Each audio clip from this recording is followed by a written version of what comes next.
Good evening all. कैसे हैं आप सब? तो स्वागत है आपका एक बार फिर हमारे इस प्यारे से चैनल में जिसका नाम है chemistry with Prachi. Class 11th में यूनिट 1 उसमें हमने बहुत सारे टॉपिक को कवर कर लिया है। आज हम लोग स्टार्ट कर रहे हैं हमारा न्यू टॉपिक जिसका नाम है empirical formula. So my dear children, हमारा फर्स्ट क्वेश्चन यहीं पे अराइज हो जाता है कि एम्पेरिकल फॉर्मूला क्या है। What we understand about empirical formula. So, firstly, let us understand what is empirical formula. So, you know, empirical formula is the shortest version of any molecular formula. Shortest version. I wrote these two words. Shortest version. Empirical formula किसी भी बड़े से molecular फॉर्मूले का छोटा सा form होता है।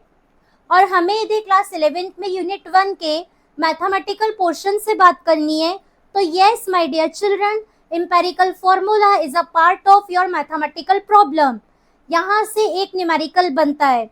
वो न्यूमेरिकल कैसे सॉल्व करेंगे, क्या मेथड होगी, वो सब मैं आपको अभी बताती हूँ। बट फिलहाल हम लोग इसको समझते via one example that empirical formula is the shortest version of any molecular formula. For example, I am having glucose. We all know the molecular formula of glucose is C6H12O6. Now I am writing the ratios of carbon, hydrogen and oxygen.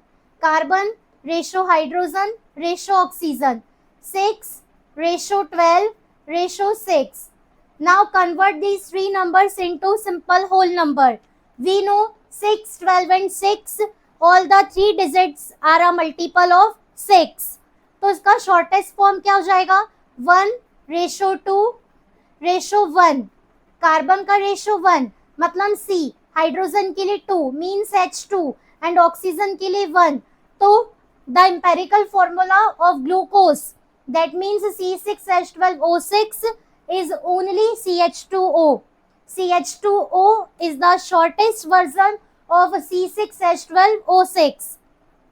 तो ये जो shortest version लिखा है आपके सामने, इस shortest version को ही कहते हैं आप empirical formula. Now another example.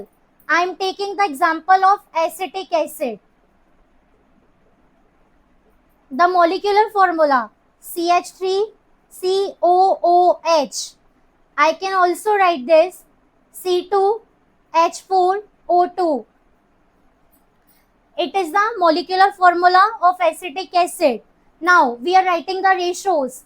Carbon, hydrogen and oxygen. 2 ratio 4 ratio 2. Again convert the numbers into simple digit. 1 ratio 2 ratio 1. Now we got CH2O. So once again CH2O is the empirical formula of acetic acid. Now you got confusion that acetic acid and glucose, both the compounds are having same empirical formula CH2O. तो आपके mind में doubt आ रहा होगा कि ma'am यदि हमें exam में CH2O दिया एम्पेरिकल फॉर्मूला और यदि मॉलिक्यूलर फॉर्मूला मांग रहा है और ऑप्शन में ग्लूकोज भी लिखा है और एसिटिक एसिड भी लिखा है, तब हम लोग क्या करेंगे? सो माय डियर चिल्ड्रन, यदि आपको एग्जाम में कोई ऑब्जेक्टिव आता है कि जिसका एम्पेरिकल फॉर्मूला CH2O है और मॉलिक्यूलर फॉर्मूला आपको बताना है एंड इफ आपके ऑप्शंस में ग्लूकोज और एसिटिक एसिड देखने मिले तो समझना कि क्वेश्चन इनकम्प्लीट है। या तो उतने टाइम पे आपको ऑप्शन में ग्लूकोज देगा तो एसिटिक एसिड नहीं होगा, या आपके पास ऑप्शंस में यदि एसिटिक एसिड है तो ग्लूकोज नहीं होगा। और मान लीजिए यदि आपको दोनों कंपाउंड्स गिवन है तो आगे आपका क्वेश्चन थोड़ा सा और होगा, फिर आगे वो आपको कंपाउंड का मॉलिक्यूलर मास लिख करके देगा। सपोज मैं आपको एक पैटर्न बताती हूँ। मान लो ऐसा मैंने क्वेश्चन दिया, a compound X is having empirical formula CH2O and the molecular mass of the compound is 180 gram per mole. What is the molecular formula? मैं आपको कह रही हूँ एम्पेरिकल फॉर्मूला CH2O है, मॉलिक्यूलर मास 180 है। अब आपको मॉलिक्यूलर फॉर्मूला बताना है, तो आपको पास ऑप्शन में अब ग्लूकोज भी रहेगा, एसिटिक एसिड है, एक मान लीजिए फॉर्मिक एसिड है, और एक सपोज आपके पास प्रोपियोनिक एसिड है। तो ये बात आपको पता है कि 180 ग्राम जो होता है वो ग्लूकोज का मॉलिक्यूलर मास है। तब आप हमेशा प्रेफरेंस में अपने आंसर को करेक्ट टिक कर सकते हैं।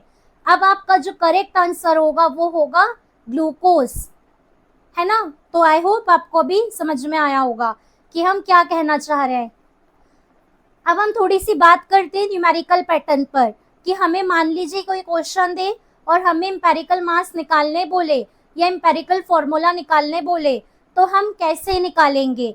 अब हम आपको पूरी मेथड बता रहे हैं, फिर हम साथ में सॉल्व करेंगे न्यूमेरिकल से। अब देखिए एम्पेरिकल फॉर्मूला वगैरह सब कैसे निकलेगा, तो मैं आपको सारी चीजें बताती हूँ। फर्स्ट थिंग,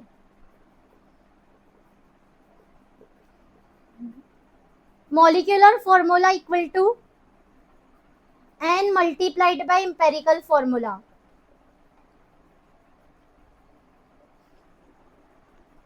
यदि हमारे पास एम्पेरिकल फॉर्मूला आ गया तो हम उससे मॉलिक्यूलर फॉर्मूला निकाल सकते हैं।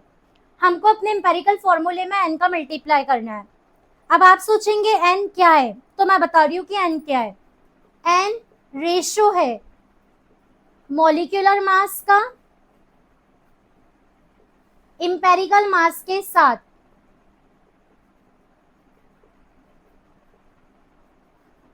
n is a ratio of molecular mass to empirical mass।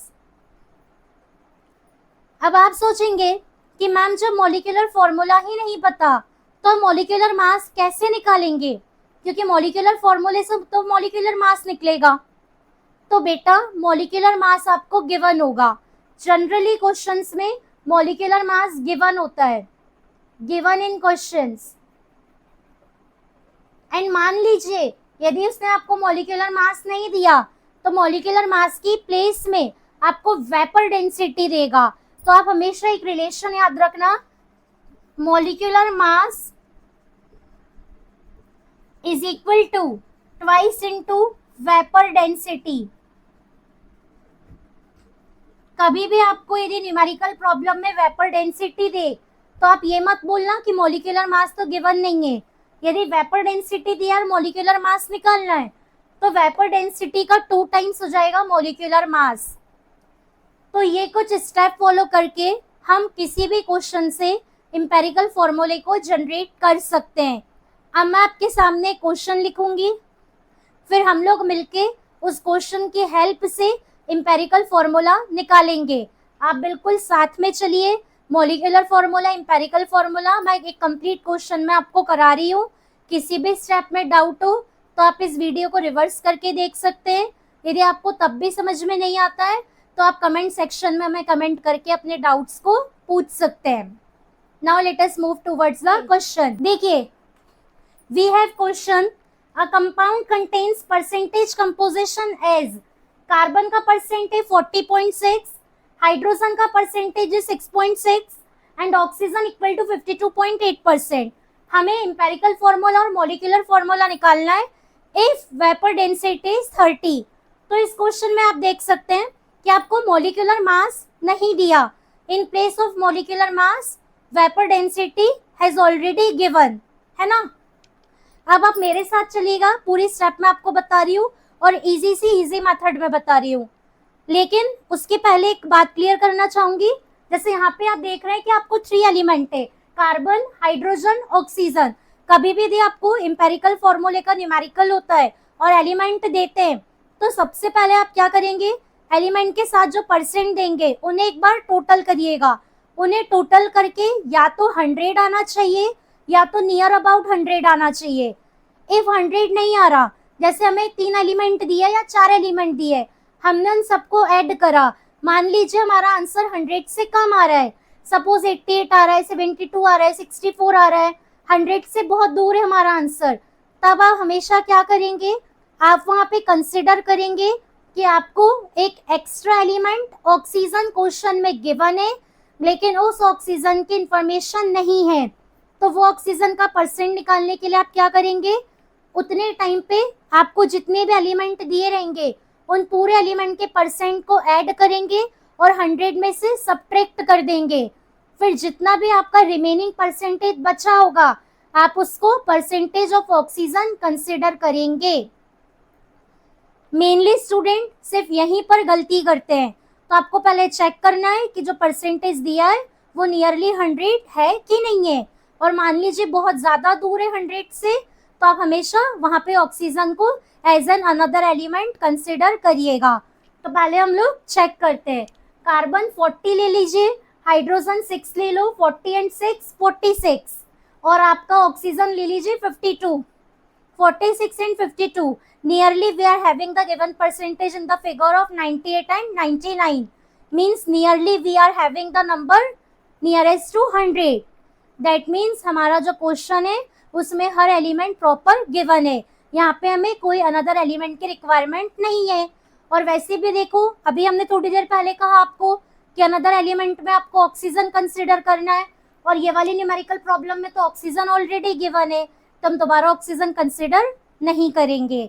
तो पहले आप क्वेश्चन को इस तरीके से चेक करिएगा। ओके, नाउ अब जो मेथड मैं आपको बता रही हूँ एम्पेरिकल फॉर्मूला सॉल्व करने की, तो हम लोग यूज कर रहे हैं टेब्यूलर मेथड। आप भी टेब्यूलर मेथड यूज कर सकते हैं। इस टेब्यूलर मेथड के लिए आपको टेबल बनाने रहेंगे 3 columns and 5 rose.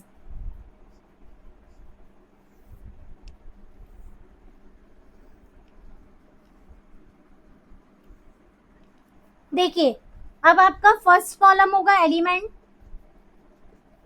Second column रहेगा आपका गिवन परसेंटेज, थर्ड कॉलम होगा आपका एटॉमिक मास, फोर्थ कॉलम रहेगा नंबर ऑफ एटम्स, और आपका लास्ट कॉलम होगा सिंपल रेशो। ये ऐसे टेबल्स आपको ड्रॉ करना है।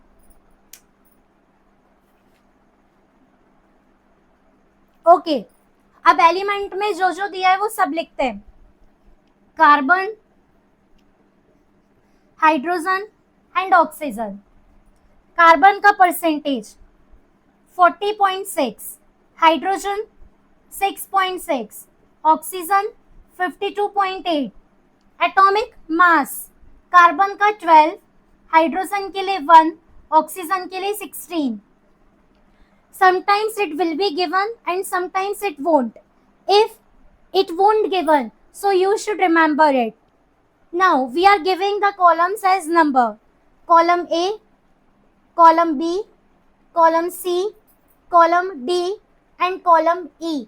Must remember beta, column D is equal to the ratio of column B and C. यदि आपको कॉलम डी निकालना है तो आप column B upon column C करके निकालना। जैसे यहाँ पे मुझे नंबर ऑफ एटम्स निकालना है कार्बन के, तो मैं रखूंगी given percent upon atomic mass, that means 40.6 by 12। Hydrogen के लिए 6.6 by 1 and for oxygen 52.8 by 16। अब यहाँ पे तो हमें अपना आंसर मिल जाएगा 6.6। रिमेनिंग वाले डिजिट्स को हम सॉल्व करते हैं। Here we got 3.3, here also we got 3.3। अब सबसे मेन है कॉलम नंबर 5। अब आपको क्या करना है, कॉलम 4 के जितने भी आंसर्स आए उन आंसर को आपको यहाँ पे लिखना है। कॉलम 5 में 3.3, 6.6 एंड 3.3। और यहाँ पे आपको क्या करना है, यहाँ पे आपको तीनों डिजिट में से जो डिजिट सबसे छोटी होगी उस डिजिट से आपको इनको डिवाइड देना है। इनमें जो भी डिजिट सबसे छोटी होगी उससे आप तीनों को डिवाइड दो। जैसे 3.3, 6.6 और 3.3 में मेरी सबसे छोटी डिजिट है 3.3, तो मैं उठा के इससे डिवाइड दे दूंगी।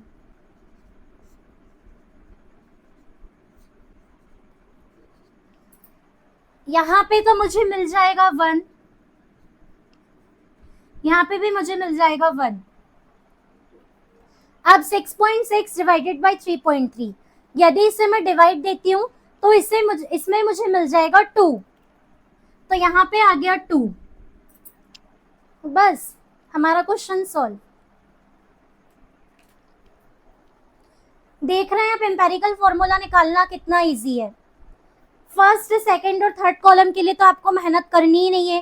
फर्स्ट कॉलम क्वेश्चन में given.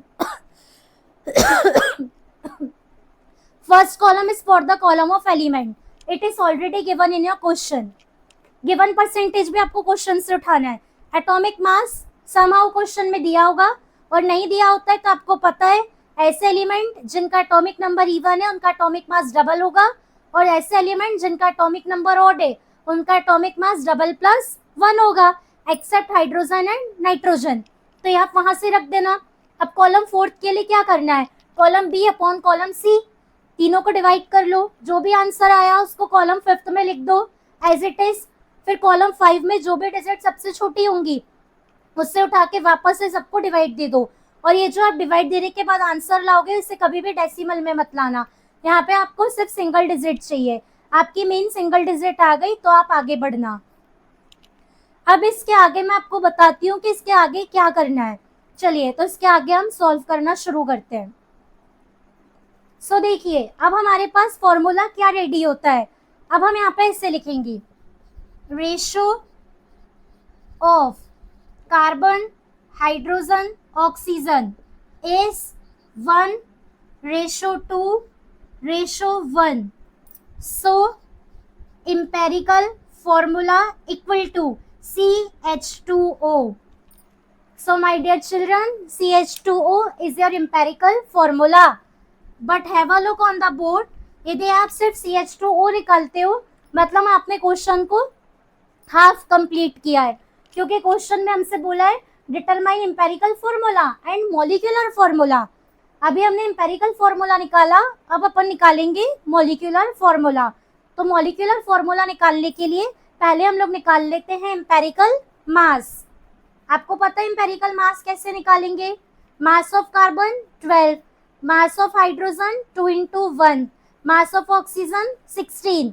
So 12 plus 2 14 and 14 plus 16 what we have 30।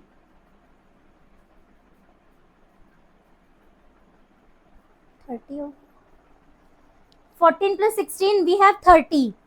अब हम लोग चलते हैं मॉलिक्यूलर फॉर्मूले के तरफ।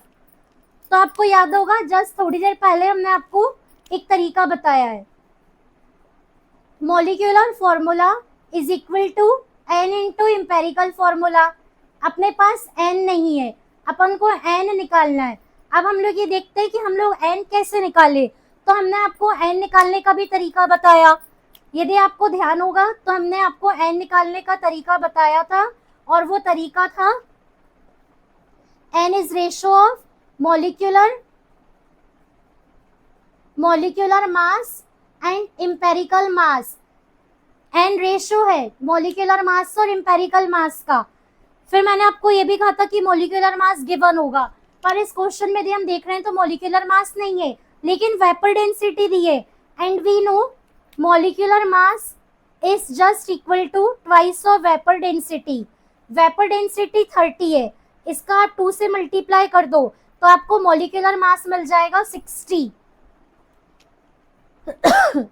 चलिए, अब हम n निकालते हैं। n equal to molecular mass means 60 upon empirical mass means 30। तो यू गॉट n इज 2। आपके पास n की वैल्यू आ गई 2। अब यदि n आ गया तो मॉलिक्यूलर फॉर्मूला तो वैसे ही आ जाएगा। सीधा bottom side of the board में नीचे की तरफ आप देखेंगे n हमारे पास 2 है, हमें पता है molecular formula n into empirical formula है। तो molecular formula is equal to 2 into empirical formula. आपका एम्पेरिकल फॉर्मूला CH2O है, तो आपके पास molecular formula 2 into C2, H2 into 2 H4 and O into 2 O2। So my dear children, C2H4O2, it is the molecular formula of the given numerical, and here is your answer। आपके इस numerical का empirical formula है CH2O और same numerical का molecular formula है C2H4O2। So I hope my dear children आपको ये बहुत अच्छे से क्लियर है। यदि आपको ये क्लियर है तो मैं आपको एनसीईआरटी क्वेश्चन का एक होमवर्क क्वेश्चन प्रोवाइड कर रही हूँ। आप में से जिससे भी एम्पेरिकल फॉर्मूला समझ में आता है वो मुझे कमेंट सेक्शन में उस एनसीईआरटी के न्यूमेरिकल का आंसर ज़रूर बताइएगा। In my next video definitely I will take the name of that particular student. Yes my dear children, तो आपको क्या करना है, आपको एनसीईआरटी में टेक्स्ट एक्सरसाइज बुक के पीछे जो क्वेश्चन होते हैं ना यूनिट खत्म होने के बाद टेक्स्ट एक्सरसाइज, उस टेक्स्ट एक्सरसाइज में क्वेश्चन नंबर 3 आयरन और ऑक्सीजन वाला क्वेश्चन है, वो क्वेश्चन सॉल्व करना है और उसका एम्पेरिकल फॉर्मूला आपको कमेंट सेक्शन में बताना है कि क्या होगा। Okay, I am waiting for your answers. So my dear children, आपको यदि हमारे पूरे कंटेंट अच्छे से समझ में आते हैं तो प्लीज़ हमारे इस चैनल को लाइक करिए, हमारी वीडियोस को जितना हो सकता है उतना शेयर करिए and don't forget to subscribe us, ताकि आपको कोई भी न्यू अपडेट्स एकदम प्रॉपर टाइम पे मिले और एक भी चीज़ आपसे मिस आउट ना हो। मिलते हैं अपने नेक्स्ट वीडियो में न्यू टॉपिक के साथ। Till then enjoy your day, have a nice day and take care, bye bye.